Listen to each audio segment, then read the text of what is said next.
SSF Guidelines and Overview.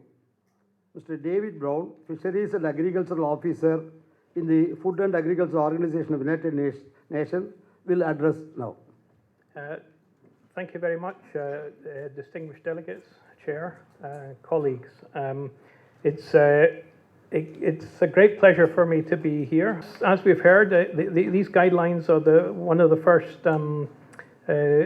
negotiated voluntary guidelines that are specifically to do with small-scale fisheries. So what are the main thematic areas of the guidelines? Well, we have the governance of tenure, social development, employment and decent work. We have value chain, post-harvest and trade.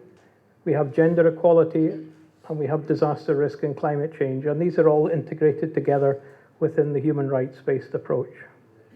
There are many principles for these guidelines, if you like, and here are a few of them here. I won't go through all of them. So as we've developed these guidelines and they have been endorsed, we're now moving forward into implementation, and this is where we all have a role. As we see here, we can work together: government, CSO, research, donors, regional organisations, private sector and NGOs.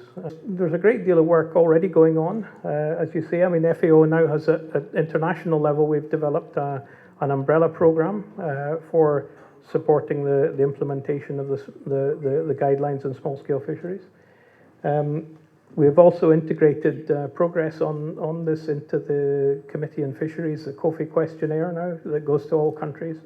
So they will now be reporting back on this. I think in July the COFI meeting is. It's just important to stress the involvement of regional partners in these discussions and planning activities. And for here in this region, we have several of these: Bay of Bengal, IGO, CFTEC, Asia Pacific Fishery Commission. And then at national level, we have some specific national actions that have been taken by some countries. As we heard, putting these into law is a major part of the implementation. In Costa Rica, for example, there is an executive decree on small-scale fisheries. Indonesia has developed a plan of action, and we also have many local language versions of the guidelines being produced. It's a work in progress, this implementation. We're not nearly there yet. There's an awful lot more to do. So what do the implementation strategies look like? Well, we've got the international links and support here. We have regional strategic planning to assist countries in planning and implementing. And then there's action and impact at national level and local level. At policy level, we talk about mainstreaming these guidelines, mainstreaming of the SSF guidelines and principles into policies, and also providing dedicated support to specific areas of implementation.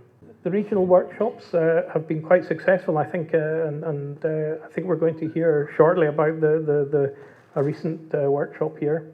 And these have been carried out Southeast Asia, South Asia, Latin America, Near East and Eastern Africa.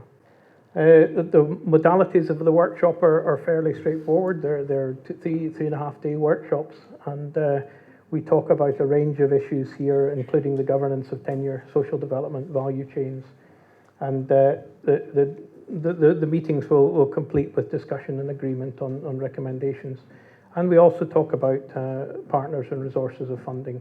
And this is the sorts of the ones that we were carrying out in East Africa. These were the kind of the countries that were involved in these. So some of the workshop outcomes are quite similar globally and regionally. So in the African workshops, for example, you'll see these are familiar. We need the political will, the leadership, if you like, at national level, the role of CSOs, importance of women, and increased emphasis on management. And the challenges are much the same as you'll recognize here with the overexploitation of the resources and the lack of policy frameworks and legal frameworks.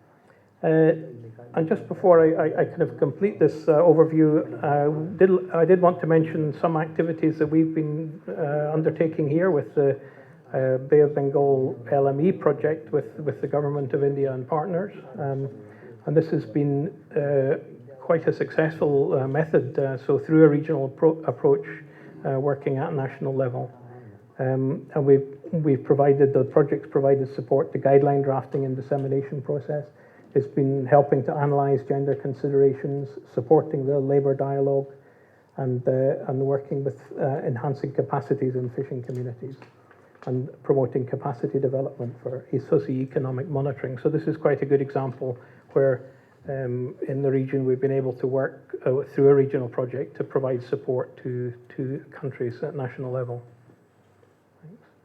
So what about the SSF guidelines? Well, we have to remember that they need to remain multidisciplinary and cross-sectoral and try to bring everybody together for implementation.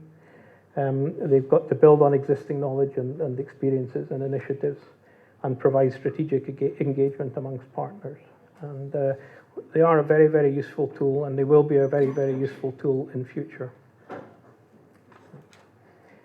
For more information, we have the website here where you can go to for more information and downloading the different language versions of the document. So, thank you.